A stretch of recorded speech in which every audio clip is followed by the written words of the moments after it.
سلام و خدمت تمام بینەرەی عزیز برنامه هەنار. یه هفته تر هاتیم خدمتتان وەگەردی برنامه که لری برنامهش بتوانیم بڕێک باس و تەوەرەی پێشکەشی وی عزیز بکەین. هر هفته خودان زانین ای برنامه لبشەی لە جورای جوری دروست بیە و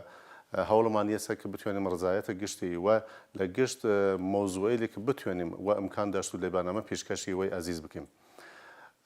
و خاطریشە هەوڵمان یەسە کە تەنەوە و جورای جوریەک لە ناو بەرنامەکە بوو کە ئیوەی شەکەت و مەنینێک. ئەرا دەستپێ کە بەرنامەکە وەگەر یەکە و چی من بەشێک لە ئی بەرنامە یعنی بەشە ناسین و وڵاتمان وەگەر یەکەوە تەماشاکەین دوایەوە تێمە خدمەتتان. یەکێک لە شارەی لە کوردستان و ڕۆژهەڵات، یەکێک لە مەڵبەنەیل و میلکانەی لە سەرەکی و ئەسڵیە کەلهۆر،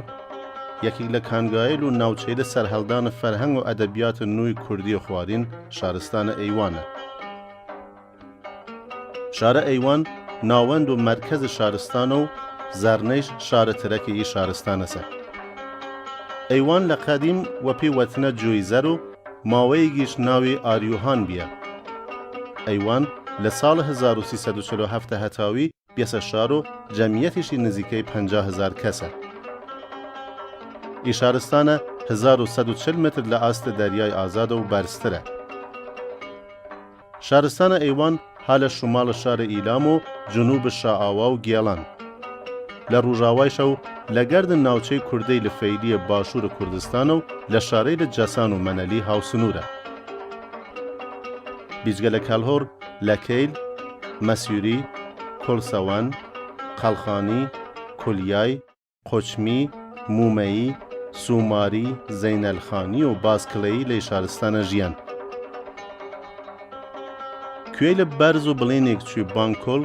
مانشت و شێرەزوڵ سینگە خۆیان لەی ناوچە و لە داوانە دەیشتێری شارستانە پیانە و کردنە و لامل خۆیان کردنەسە و ئەڕا شوونە ڕواکانە بەلی و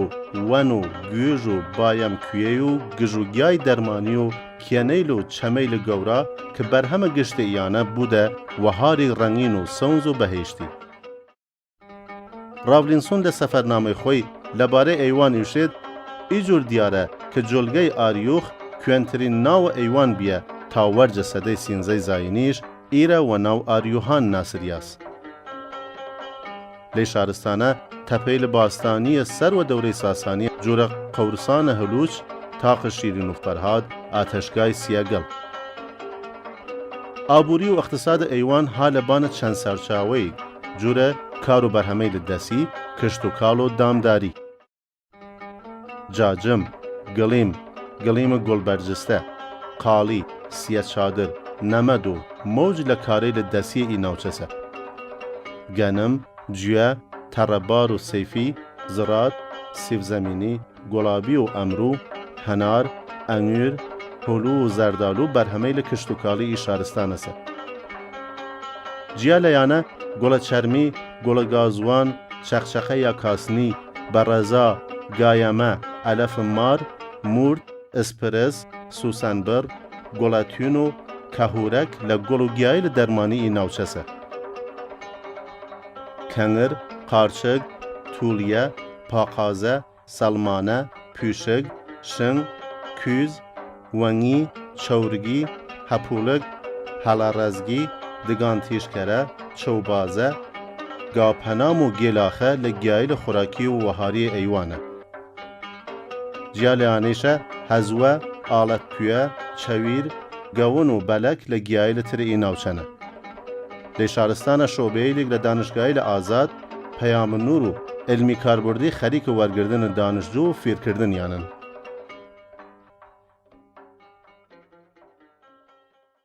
خب بینەری عزیز، بەشە سەرەتای بەنامەکە وەگەر یەکەوت تەماشا کردیم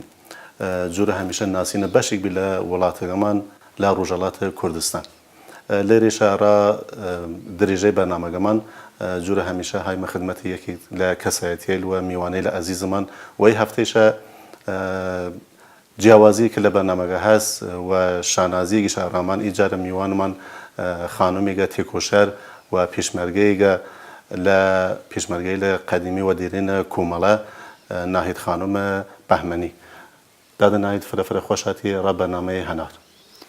سپاس بۆ ئێوە بۆ داوەتتان و سڵاویشم هەیە بۆ بینەرانی بەڕێزی بەرنامەی هەنار ناهید خانومیمە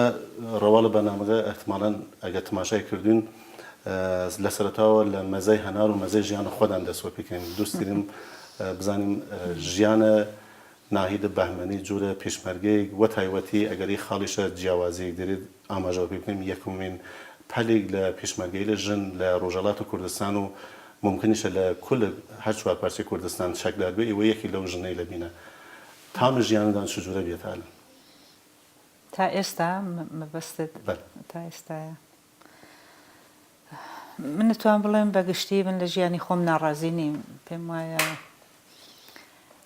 وەکو زۆربەی چالاکانی سیاسی وڵاتەکەم لە کوردستانی ڕۆژهەڵات سەرڕای هەموو چەموخەم و هەڵسو کەوتێک ژیان شیرینی و ترشی خۆی بووە وەکو مەزەی هەنار و تا ئێستاش هەڵسو کەوتی زۆر بووە بەڵام تەجروبە و دەستکەوتیشی کەم نەبووە هەر بۆیە من بە ڕابردووی ژیانی خۆم و خەباتی سیاسیەکەم بۆم جێ شانازیە و تا ئێستا هەموو شتێکیش نسبیە مطلق نییە بە نسبەت مقایسە و بەراوردی لەگەڵ ژیانهای دیکە من ژیانی خۆم بە ژیانێکی سەرکەوتووەزانم ئومیدوارم لە درێژەی ژیانداش هەر سەرکەفتی بن ئەگەر کورت و کۆڵبەر بتوانین یعنی بتوان ئاماژەی بۆ خۆدان بکەن جوور کەسایەتیەک ناهیدە بەهمەنی چی ناسنین وە مردم من نێوم ناهیدی بەهمەنیە و چالاکوانێکی خەباتی نەتەوایەتی و چینایەتی لە کوردستانی ڕۆژهەڵاتم هەر لە سەرەتای ژیانمەوە زۆر بە جوانی چون لە بنەماڵەیەکی سیاسی لەدایک بووم بەگشتی باوکم چەند جار لەسەر مەسەلەی نەتەوایەتی و شەمی سیاسی تەبعید کراوە خوشک و براکانم زۆر لە سەرەتای جوانی و ڕویان بە سیاست هێناوە منیش تەحتی تەسیری ئەو ژینگەیە و هەروەها تێفکرینی خۆم و متالعاتی خۆم زۆر زوو بۆ خۆشم ڕوون کردە سیاست لە خەباتی گەلانی ئێران لە ساڵی 1350 هەتاوی منیش وەکو دایان و هەزاران لاوی دیکە لە پاشماوەیەک کاری جەماوەری و خەباتی جەماوەری و بە تایبەت بەشداری لە بزوتنەوەی ژنانی کوردستانی ڕۆژهەڵات ڕوون کردە حیزبی کۆمەڵەی شۆڕژگەری زەحمەتکێشانی کوردستانی ئێران ئەوە لەو کاتەوە لە بوارە جۆر بە جۆرەکانی ئەو سازمانەدا خەباتم کردووە چالاکیم بووە لەو کاتەوە بەبێ دابڕان من لەگەڵ کۆمەڵە بووم هەتا ئەوڕۆ خب دادە نایدمە پرسیاری ئەلان ڕام دروستبی ئەگەر یەکەم شیر بکردەوە ڕامان فەرمایش کردنی وە کە هەمیشە لە بوارە نەتەوایەتی و چینایەتی چالاکی کردینە بود ئیجورە بشیم کە کۆمەڵی شۆڕژگەرە زەحمەتکێشی لە کوردستانی ئیران ئی دووچەم کە جوورە دووچەم کە ئەساسی و سەرەکی ئەڕاخۆی داناس بەڵێ هەر لە سەرەتای تعریفی ئەم ڕێکخراوەوە کۆمەڵە جەرەیانێک بووە کە بایەخی تایبەتی بەم دوو بوارە لە ژیانی بەشەریەت داوە بە تایبەت لە کوردستان کە جگە لە عەداڵەتخوازی کۆمەڵایەتی و مەسەلەی چینایەتی پرسێکی دیکەی گرنگیش لە ئارادایە ئەویش مافی نەتەوەیی و بە عیبارەتێ بێ مافی نەتەوەییە لە کوردستانی ڕۆژهەڵات لەسەر گەلی کورد هەر لە ساڵانی ئەوەڵەوە کۆمەڵە لە هەموو ئەسناد و پەسەند کراوەکانیدا لەسەر ئەم دوولاقە ڕاوەستاوە و بایەخی زۆری بەم کەیسەدا و بە پێی زەمان پەسەندکراوی مناسبی بۆ پێشبردننی ئەو دوو جەمبە لە خەباتی سیاسی و کۆمەڵایەتی هەبووە هەتا ئەوڕۆ. ئەوە زۆر لە ئارادایە کە دەڵێن قەدیم کۆمەڵەوانە بوو خەباتی چینایەتی لەلاوە پڕەنگتر بوو یا نەتەوایەتیەکە کەم ڕەنگتر بوو یا هەرحاڵ بە بڕوای من بە هەر دەرەجەیە ئەهەمیەتی هەر ئەم دوولایەی کەم کرد بێتەوە هەڵەیەک بووە. من پێم وایە لە کوردستانی ڕۆژهەڵات ئەم دوو مەفهومە ئەم دوو چەمکە ئەم دوو بوارە لە خەباتی کۆمەڵایەتی دەبێ وەکو یەک بایەخی پێ بدرێت و بچێتە پێشەوە. دادنایت ئەگە بتوان یەک ئاماژەی بۆ سەرەتایشە مۆزووی لە ژیانە خۆدان جوورە یەکێک لەو چەند کەسە پێشمەرگەیەک کە سەرەتا جوورە یەک پەلە ژنەیل چەکدار بینە ئاماژەی بۆ بکەیم ئەلئان ئەگەر جوورە بیرەوەری بگەڕێنەوە ڕە ئەو زمانەی لە وانە تماشای خۆدانکەین یەکی بینە لەو چەند پێشمەرگەمە وەڕاستی نێزانم چەند کەس بینە ئەو ژنەیلە وەلی چه ئەحساسی دێرین چه شتی لە ناخی وەزن نییە و بکەیت کە یەکی بینە لەو چەند کەسە ژنە پێشمەرگە کە ڕە ئەوەڵ جار چەکدار بینەوە هاتنە سەر ڕێزە پێشمەرگەی لە کومەڵە. کاک فازڵ من پێم خۆشە لە جوابی ئەم پرسیارەدا تۆزێ بچمە دواترەوە ئەوە ئیشارە بکەم بەوەی کە من خۆم هەروەکو ئیشارەم کرد وەکو سەدان لاوی دیکەی ئەو سەردەمەی کورسانی ڕۆژهەڵات بوارهای جۆر بە جۆرمان لە ژیانی خۆمانمە تێپەڕ کردووە. من پێش ئەوەی بێمە نێو خەباتی سیاسی معلمێ بووم لە نێو خەڵکو و لە دێهاتەکانی منتەقەی خۆم. پێم وایەوە ئەزمونێکی بە مندا هەتا چاو دەمکردنەوەیەکیش بوو بۆ من بۆی سیاست و باشتر بناسم و ڕاستەوخۆ بمە خەباتکارێکی سیاسی. ئەمە بۆ خۆی شیرینە بۆ من یعنی ئەگەر زەمانی ئینسان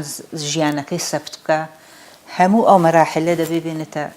سەر سەفحەی کاغەزەوە یا بەیانی بکە. لە دوای ئەوە بەشداری لە بزوتنەوەیەکی یەکجار بەرین و جەماوەری لە ساڵی 1350 لە ئێران کە بۆ نەسڵی من شتێکی نوێ بوو ئەوەی نەدی بوو و دەستکەوتەکانی ئەوە و کاڵک لێوەرگرتن و ئەزمون لێوەرگرتنی بۆ داهاتووی خەباتەکەی. دوای ئەوە خودی بواری سیاسی و بەشداری چالاکانە لە بزوتنەوەی ژنانی ئێران و ژنانی کوردستانی ئێران.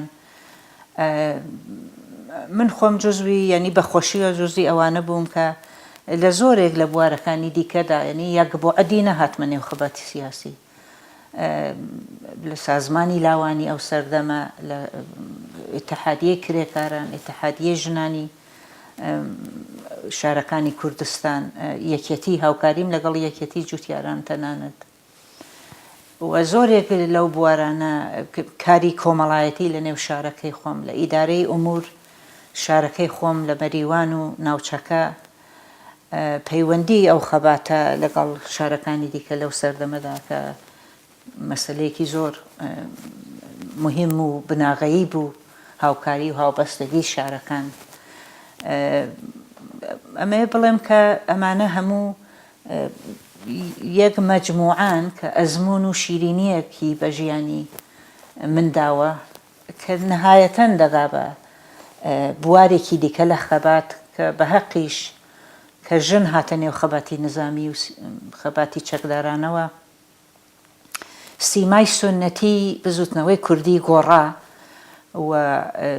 ئەو عەرسەیەی لە سوورەت و سیمایەکی کاملەن پیاوانە دەرهێنامە گەورەترین دەستکەوتی بوو و من بە شانازیەوە جزوی ئەوانە بووم کە لە ئەوڵین دەستەی خەباتی پێشمەرگانە لە نێو حەزبی کۆمەڵەدا بەشداریم کردووە.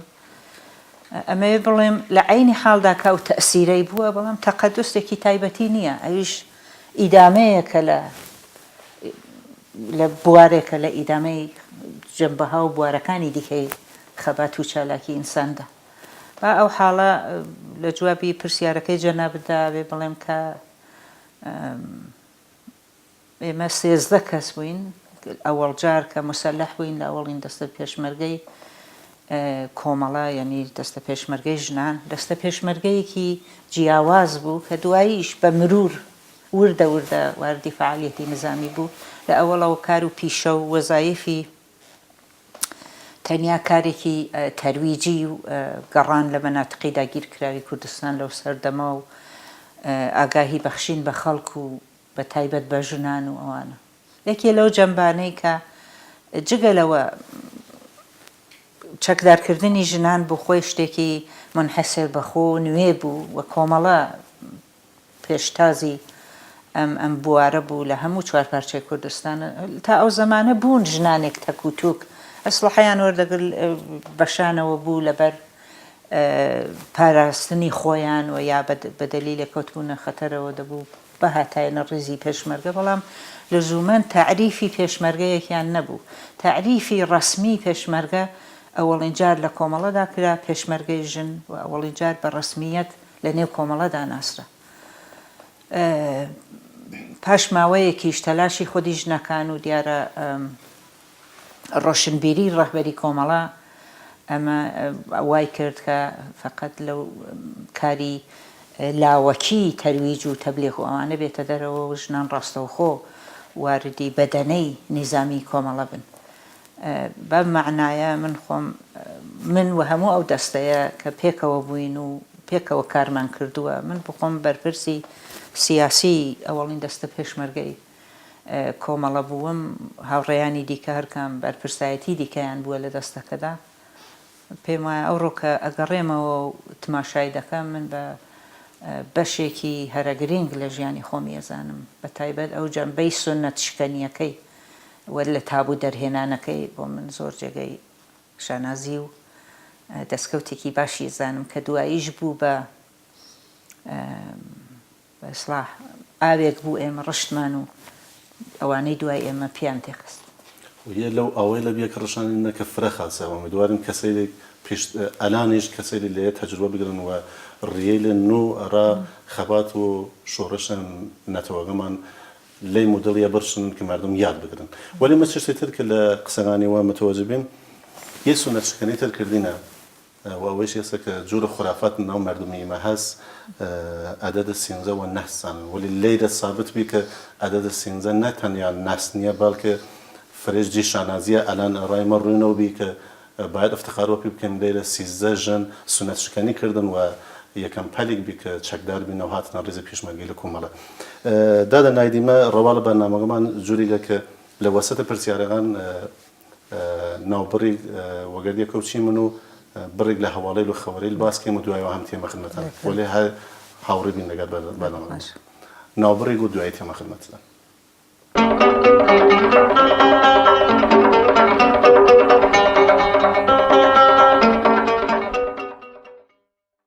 یوشێ کۆچەک تۆ سەختی یا من یا ئاسن گوش بکە قسەی سەختە بەختە من ئەر تۆ وینەی من سەختی بکیشی هەر ساڵ و ئەزای یاران بنیشی جەشن نەوروزت واوەیلا و شین بوو خۆشی وەهارت شین و گرین بوو ماڵت بوودە جادەی مروەت پلاون قەزاوەت بکە تۆ سەختی یا من بی یار و یاوەر گوشەی شاران بی بی گونا ئەسیرە گوناکاران بی جەلد جەسوور بشکنێ باڵت زاڵم ئاگردەی خەیمەی خەیاڵت گرفتارە دامە ڕەنج و ماتەم بی بی بەش و خۆشی هەردەک ئالەم بی ئەقبالت چەفت بوو جوورچوو هەرجن ئەقبالت چەفت بوو جوورچوو هەرجن قەزاوەت بکە تۆ سەختی یا من وەلیت بگرن حەقە ئازادی ئاداب و ڕسوم شیوەن و شادی و خەیر و وەشەر کۆنترۆڵت کەن چەفت تماشاکەی کوورت کەن و هەرکوو بچی بنیشنە جەمت قسەی حەق بکەی بێنە ناو دەمت ڕۆژی فریشتە ڕۆژی بوونە جن قەزاوەت بکە تۆ سەختی یا من بەشەر و دەرگای خالقی یەکسانە زەمین سفرەی حەق بەشەر میوانە یەکی خۆراکی دەم گاپیرە یەکی خاویار ئەسەڵ و شیرە یەکی قارنشین سەرمایەدارە یەکی کوورنشین بیکارە شارە یەکی جوانە بیماڵ و بیژن کوچک تۆ سەختی یا من یا ئاسن هوشی وەلا برا تۆ وەلا برا تۆ وەداخە و بینەرەی لە ئەزیزمان حتما فرێکدان خەوەریش دیرین کە یەشەمەی وەرین شاعرە ناودار و مردمی و دڵسزیایە ناوچەی کرماشان کاک ئەسەد چراقی ماڵاوایی لە ژیان کرد و لە ناو مردم خۆی وەجیهشت و لە یە دوای شەودی لە ناو مردم خۆی نییە و ماڵاوایی لە ژیان کردیە. ئی خەوەرە دڵتەزینە ئیمەش لەلایەن خۆمان و بەرنامەی هەنار و کارمەندەیل و پرسنل ڕۆژەڵا تیڤیش سەرخۆشی لە گشت مردمە کرماشان و کوردەواری و تایبەتی خانوادەی خۆی کەیمن و ئومیدواریم یە دوایین خەمە خانوادەی کاک ئەسەد چراقی بود. یەشە بەشێک بی لە یەکی لە شێرەی لە کاک ئەسەد چراقی کە پێشکەشدان کردیم. کاک ئەسەد چراقی هەیە جوورێکشە کە خۆدان زانین و ئاشنایی وەگەردە چالاکیە و فعالیەتەی دیرین ماوەی فرەیەک بی کە دەست کرد وە شێرنووسین و فرەتر لە نزیک دە کتاوە شێر وە شیوەی داهەجایی کوردی دیرێت و یەکیتر لە کاری لە فرەڕەنگین و جێتەقدیری وەڕێوەبردنە گاوەختەیەک بی کە نمایشگای ئاسەوارەی و کارەی لە کوردەماڵی بی کە لە فرە لە شوێنەی لە کوردەواری داین یا دەڕان مردم کە تەماشای بکەن جوورە پیشانگا و نمایشگا بی و لە شوێنە خۆی بود بشیم یەی نمایشگا و یەی مۆزەیەگە کە بود مردم وەگەردە فەرهەنگ و کەلەپور و کوردی ئاشنا بوون کە هەمیشەیش شیوەی سابت لە ماڵە خۆی جی داشت وەلی جاروباریش لە نمایشگایەک ئەگەر فرەیەکیش تەماشای کردوون لە وەهارەی لە تاقۆسان و لە مەیدانە ئازادگانیش چەند جار نمایشگای ئەڕا و ئاسەوارە خۆیە وەڕێوە بردیاد و مردمیش تەماشاکەرە ئەو ئاسەوارەی لەبین. یەکیتر لە ئەو کارەی لە فرەڕەنگینە شێرە خۆشکە خاسەکان بیکەوە دەنگە کاک حوسێنە سەفامەنش پێشکەش و مردم کردیاد و فرەجیە بەرزێکیش پەیدا کرد لە ناو مردم. جارێ تر سەرخۆشی لە خانوادەی کاک ئەسەد چراقی کەیم. یەکێک لە ئەو چالاکیە کە ماوەیەکە دەست وە پێکردیاز لە ڕۆژهەڵاتی کوردستان کارە ژینگەییە یا کارە محیط زیستە کە لە ڕۆژهەڵاتی کوردستان و لە فرە لە شارەکان دێری وەڕێوە چوت. لێرێشە کە ئەگەر بتوانین ئاماژەی وە پێ بکەین لە شارە شاباد هەڵمەتێک گەڕا پاکەوکردنە ژینگەی سەیرانگایی لە شاباد دەست وە پێ کرد لەی هەفتەی وەرینە کە لێرێشە جی دەستخۆشی دەرێت کە ئەڕا مردمە شاباد ئەڕای کاریانە کە هەڵمەتیگە و لە وەرجە ئەیدە و دەست وە پێ کریاس و هێمرایش دریژە دەرێت لەگەردە ئەوەیشە کارە سزانە قەفەسەکان بی کە هەفتەی پێشیش ئاماژەوە پێ کردیم لێرێشە ئی هەفتەیشە لە مەریوان و لە سەقزیش چەند کەسی ترەکی کارەکردن و پەلەوەرەی لەن ئازادکردن یەشە هەمجی دەستخۆشی دەرێت کە لە مردمە ڕۆژهەڵاتی کوردستان وە گشتی دەستخۆشی بکەین کە ئەڕای کارە کە بوودە سنەتێک ئومیدواریم جی بگرێت و لە تەمامە شوێنەی ئی کارە سەرمەشق بود و مردم یای بگرن کە دی لە زیاتر حیوانەیل و جانەوەری لە ناو قەفەس هەڵ نەگرن و ئازادانە لە تەبیعەت بژیان. بەڵام لە ئاسۆ نیوز سایتە ڕەسمیە کۆمەڵی شۆڕژگیر هەواڵێک نووسریاز کە توانین تەماشایشی بکەن خۆدان بخوانینەی فرەتر لەبارەی مەحدودەکردنە کارە فەرهەنگی و کارە کوردیەوە تایبەتی لە ئوستانە کرماشان. دەستگای لە ئەمنیەتی فشاراوردنە سەر چالاکەی لە ئەدەبی و فەرهەنگی و هەروەی جوورێشە معلمەیل لە زۆرمە شارستانی کرماشان کە حەق نەیرن وەگەردە مناڵەی کوردی لەسەر کلاسەکان قسە بکەن تەنانەت هیچ دەرسوەتە نەگەیشت کە باید وە فارسی بود قسەکردنیش وە کوردی درن نوای گرن کە باید معلمەیل لەگەردە مناڵەیل وە کوردی قسە نەکەن لە دریژەی ئی کاریشە ئی خەوەرەی لە بڵاو بیە کە زۆرمە ئەو کەسەی لەکە چالاکی کوردی کەن کەسەی لە جوورە کاکیومەرسە ئەمیری یا لەکەمیر ئارەشە ئەفزەلی فەرهادە شیری ئەباسە جەلیلیان یا ئاکۆ یانە بانکریانە ئارا دەستگای لە ئەمنیەتی کە نوای چالاکیلیان بگیرێت و هەرچەند فرە وەختیشە نوای گیریاس و ڕێگری لە چاپینە کتاوەی لیان کەن. لە جواوە ئی کارە کە حکوومەت و وەتایبەتی دەستگای لە ئەمنیەتی لە ناوستانە کرماشان کردنە ئەگە سەردانە فەیسبوک کردوین هەڵمەتێک ئەڕا جۆرە کەمپینێک گەڕا نواگیری لە یا تەکزیبکردن و وەقەڵەت نیشاندانە کارە سدا و سیمای کرماشانە شەبەکەی زاگرۆس کە مجریەکیشی لەورە ئدعا کردو کە شاری کرماشان شارێکە فارسنشین و کەسێکی کە لەو شارەوە کوردی قسەکەن یانە مهاجرن و هاتنە سەورە ئەلان کەمپینێک دەستوە پێ کردیاس ناو فەیسبوک ئەڕا یەکە ئی کاریانە و کاری غەڵەت نیشان بیان کە ئومیدوارم ئیوەیش بەشوە حاڵە خۆدان پشتگیری لێ کەمپینە بکەین کە ئی کاریانە فرەتر بکەفیدە وەرچە و مردم بزانن کە چه هێرشێک لەلایەنە جمهوری ئیسلامیە و ئەڕا وەقەڵەت نیشانداین و وەقەڵەت نیشانداینە مردمە کرماشان و جووری ترکە خۆیان توان ئی کارە فرەتر دەنگدان داشتوت ناوبڕی وەگەردێک و دینم و هایمە خدمەتە میوانە ئەزیزمان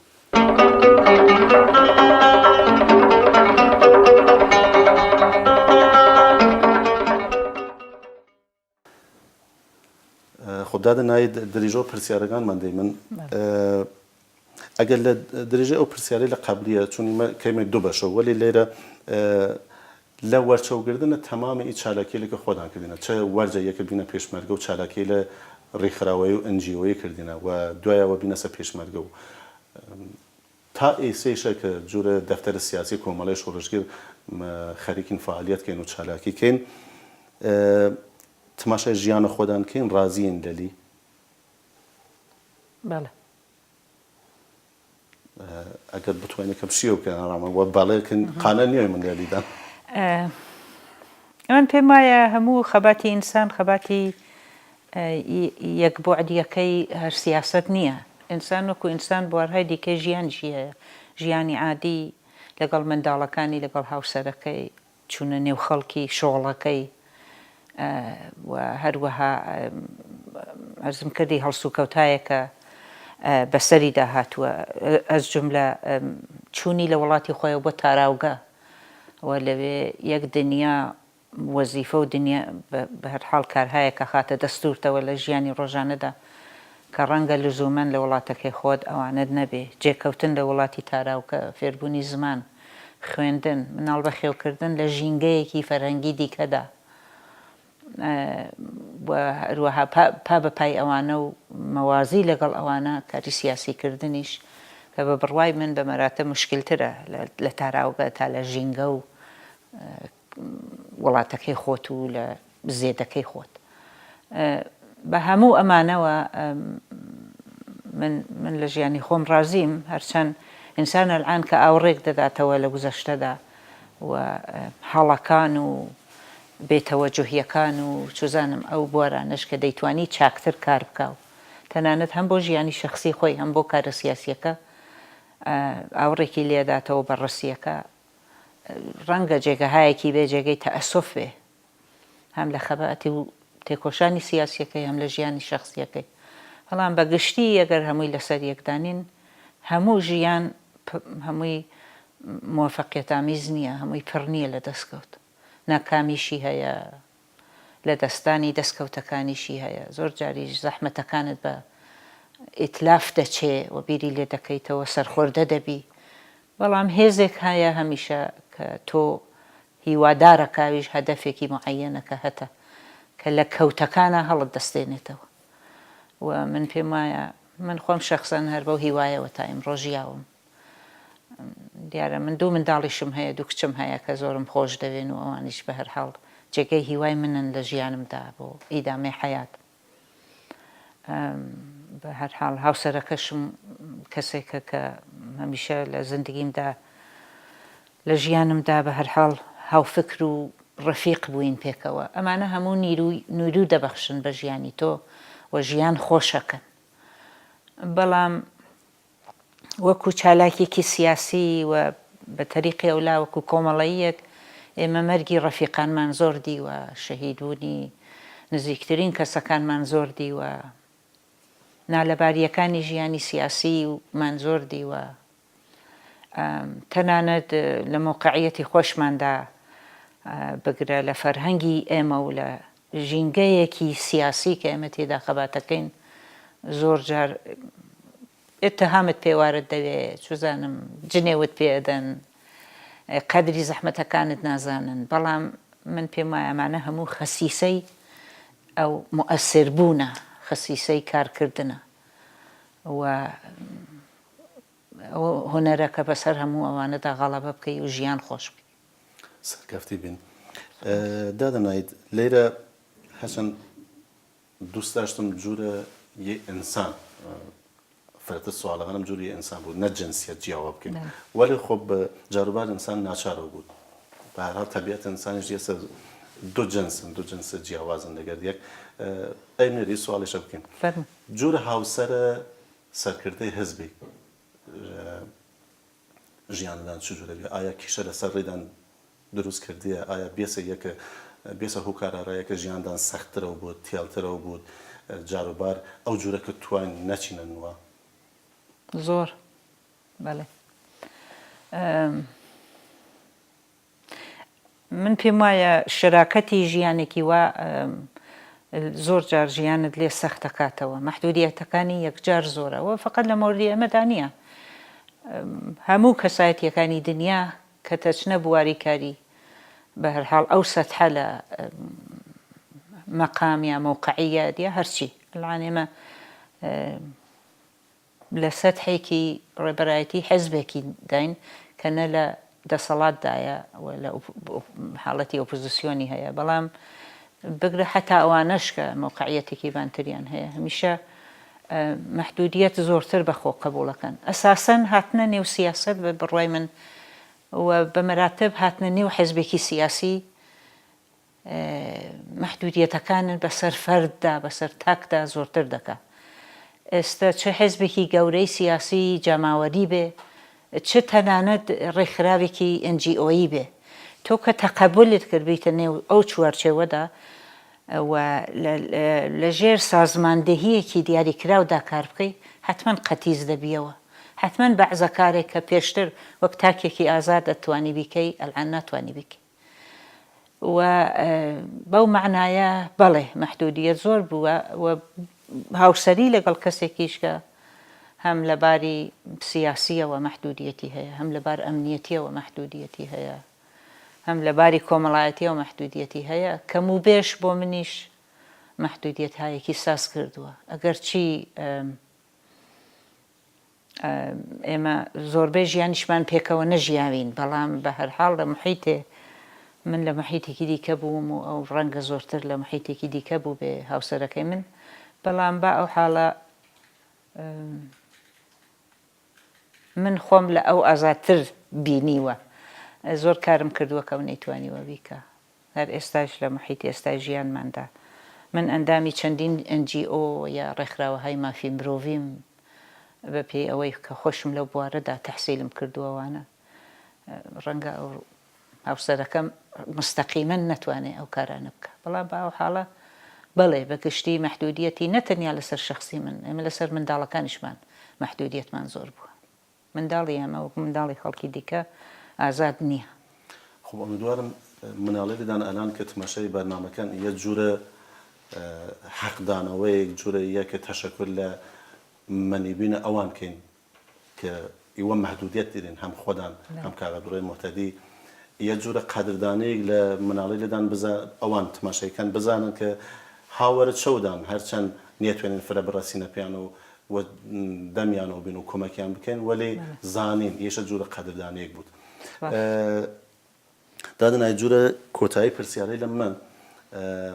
خۆدان زانینیوە خو هەی لە سەرەتای شەوەتینیوە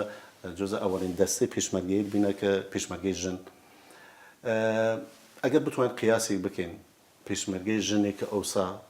ڕووکردەسە کۆمەڵە وەگەردە دوێتێک یان ژنێک کە ئەلان ڕووکردە کۆمەڵە یا هەر هێزێکتر پێشمەرگایەتی هەڵوژێرێت و خەبات چەکداری یا پێشمەرگایەتی ئەنتخابکەی ڕاخۆی چه جیاوازیەک هەز لە بینە چینە ئەوسا وەگەردە ئەلان کە ئیوە توێنین ئاماژەوە پێ بکەین ئەڕا ڕێنیشانداین و ئەوان کە دەرس بگرن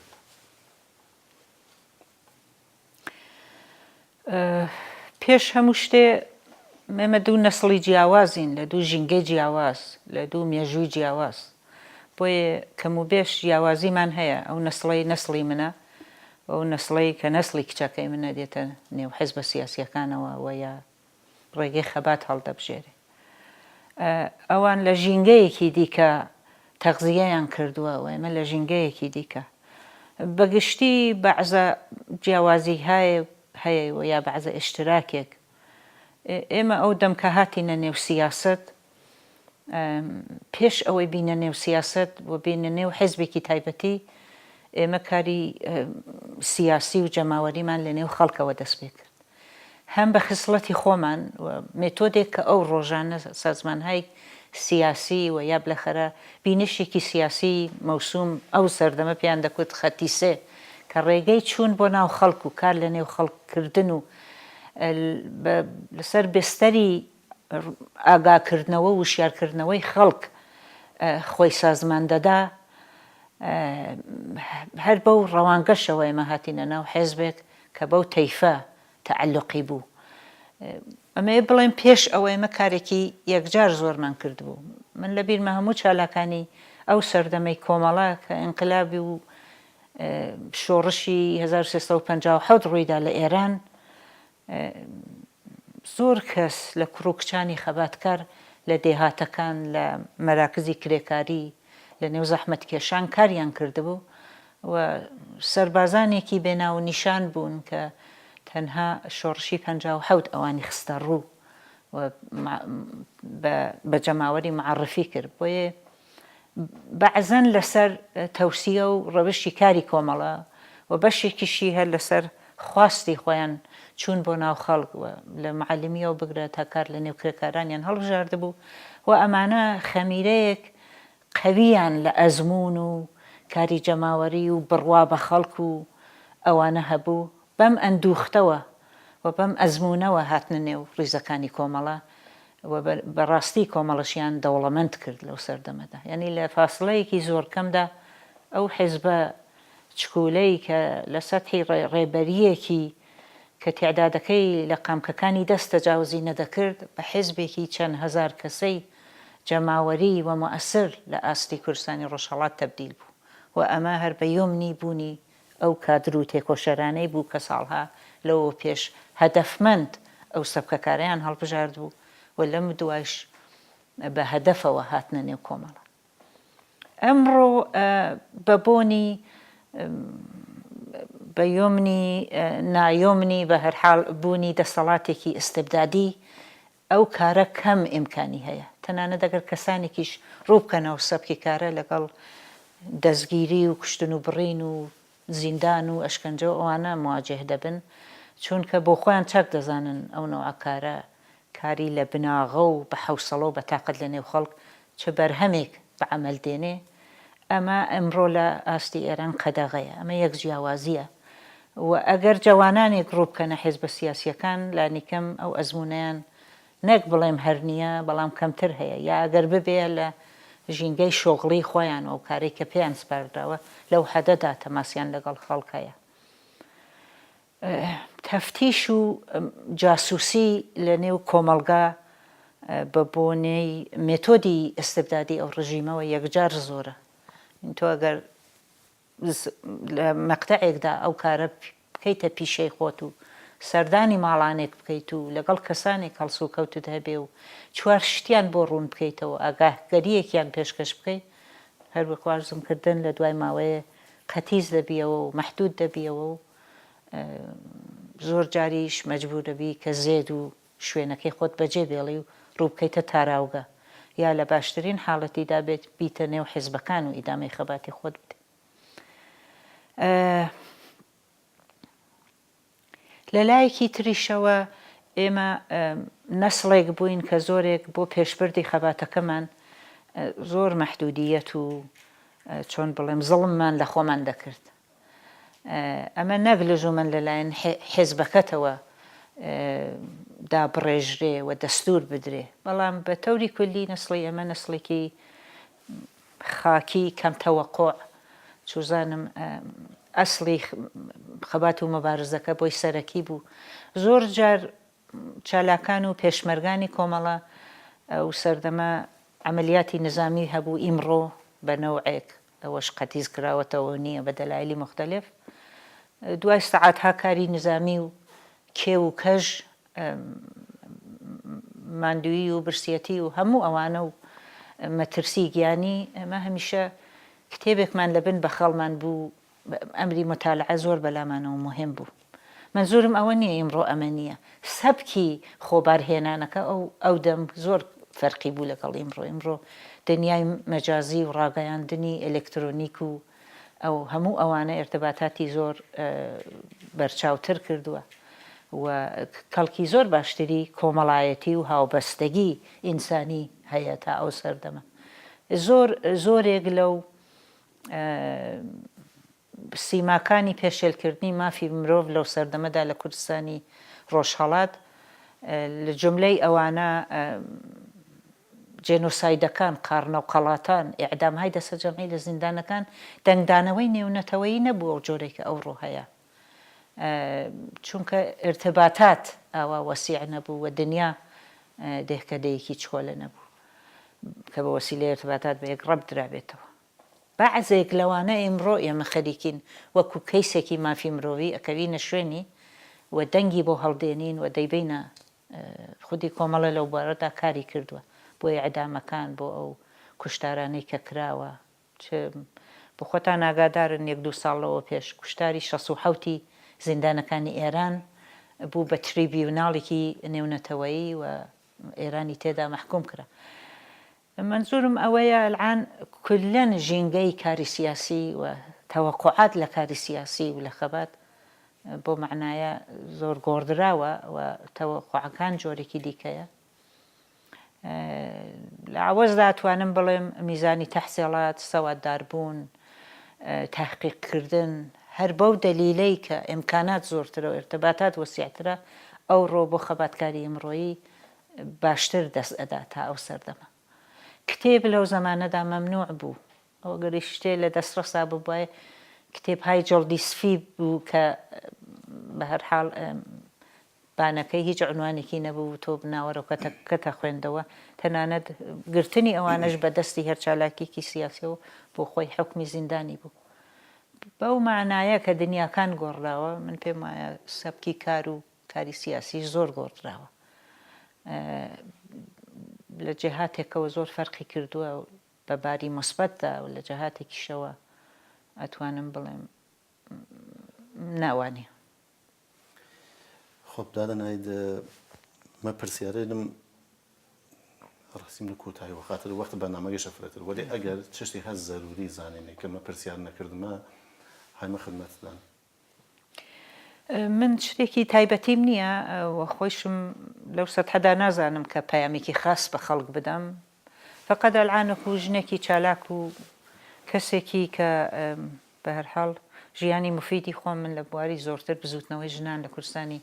ئێران سەرف کردووە پەیامێکم بۆ ژنی کوردستانی ڕۆژهەڵات هەیە ئەویش ئەوەیە کە ناکامیەکیان بەسەردادێ مەحدودیەتهای دەوڵەتی و بنەماڵەیی و سنەتی وەکو حسارێکی قەوی دەوری ژنانی گرتووە لە کوردستانی ڕۆژهەڵات دەست بە خۆدکوشی و خۆدسوزی و ئەوانە نەدەن ڕووبکەنە حیزبە سیاسیەکان ڕووبکەنە ژیانێکی تازەتر ڕووبکەنە NGOەکان ڕووبکەنە و شوێنانەی کە ئەتوانێت بە جۆرێک لە جۆرەکان دەنگی مافخوازانەی ئەوان هەڵبێنێ بیگەێنێتە ناوەندە نێونەتەوەیەکان و ئەوان لەو بەدبەختی و مەرارەتە بە هەر حاڵ دەربێنێ بەداخەوە سەرڕای هەموو دەستکەوتەکانی بزوتنەوەی ژنان و بزوتنەوەی نەتەوایەتی و ئەداڵەت خوازانە لە کوردستانی ئێران ئەم سیمایەکی دزێوە من بۆ خۆم مەحکوم یەکەم و داوام ئەوەیە هەموو ژنێکی کە دەرەجەیەک لە مافخوازی تێدایە بۆ حەقی شەخصی خۆی یا بۆ حقوقی کۆمەڵایەتیەکەی ئەوە لە نەزەر بگرێکە بە خۆکوشتن خاتمە بە ژیان نێنێ نامەتیەکانی بە ئیدامەی خەبات ڕەنگی پاک دەبێتەوە ئەو ئەتوانێت بە ئینسانێکی حەقدار تەبدیل بێ دەست خۆش بوو فرە مەمنونیم کە لەی بەرنامە حازر بین و ڕاست ساتێکیش پێ ڕوویوە بینەرەی لەمان لە ڕۆژهەڵات و کوردستان و لە بەشە خوارینە کوردستان و تایبەتی کە لە سەرەتایش و ئاماژەی وە پێکردن دەورانە تەبیدی هەرچەند لە یادمان چی باسی بکەیم فکرمیوە ماوەیەکیش لە کرماشان بینە خانەوادەدان ئیدیدارە نەودە یەکەم دیداربی وەلی دوایین دیدار نەود لە مۆزوعی ترێک وە تەوەری لێکترێک امیدوارم ئی وەختە ئیمنەتە بنێنە سەرمان و لە بەرنامەکە حاضر بین لە خزمەتە دەستخۆشی لە دەکەین لێرە لە خدمەتە دادەناییدا بەهمەنی ئەندامە دەفتەرە سیاسی کۆمەڵی شۆڕشگر ماڵاوایی کەیم و ناوبڕی وەگەردێکە و دوێنێ وتیامە خدمەت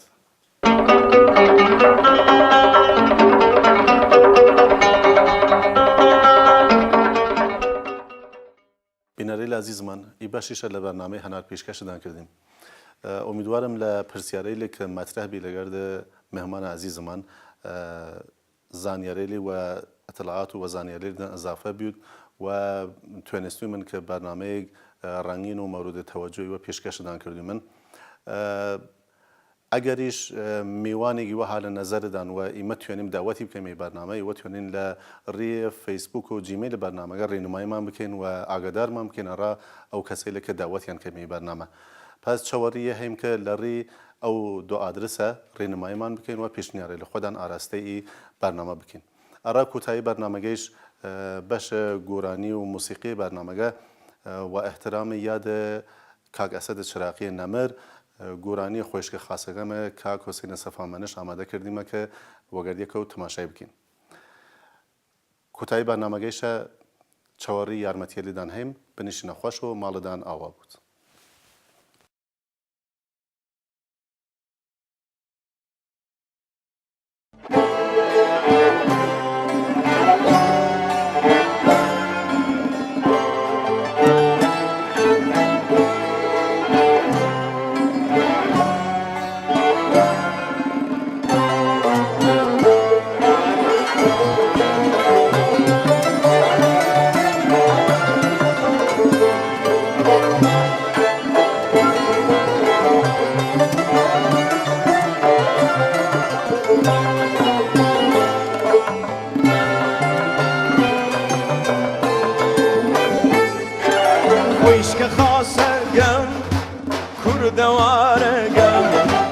أسيل نجيب وفادار قم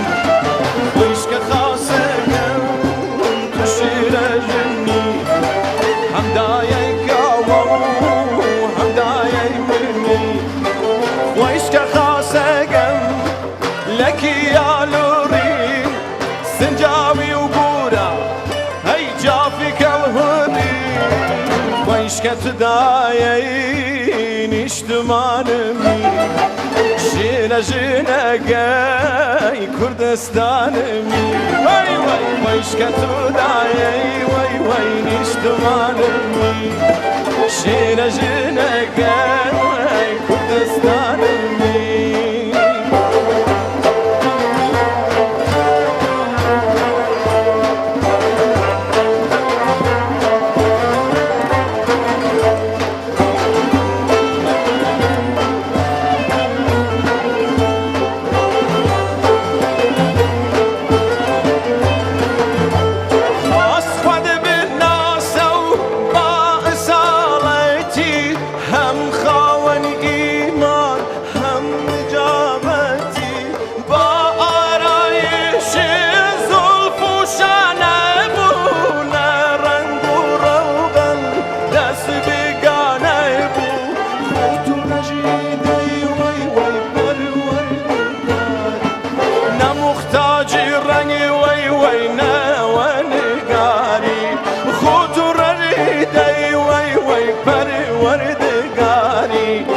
محتاج رنگ نظر نوانگاری جمال خاص خدا داده بود بی رنگ و ریا صاف و ساده بود آی جمال خاص و عشقم خدا داده بود بی رنگ و ریا صاف و ساده بود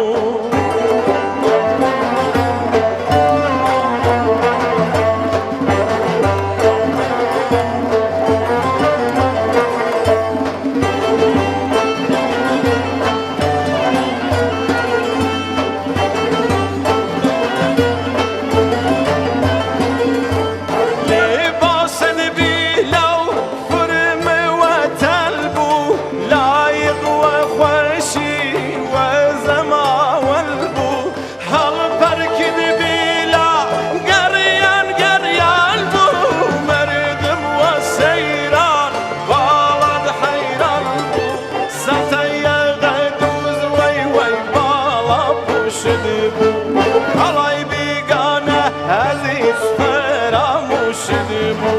وكلا وزارين وي زارين مقاوم بهان كايزو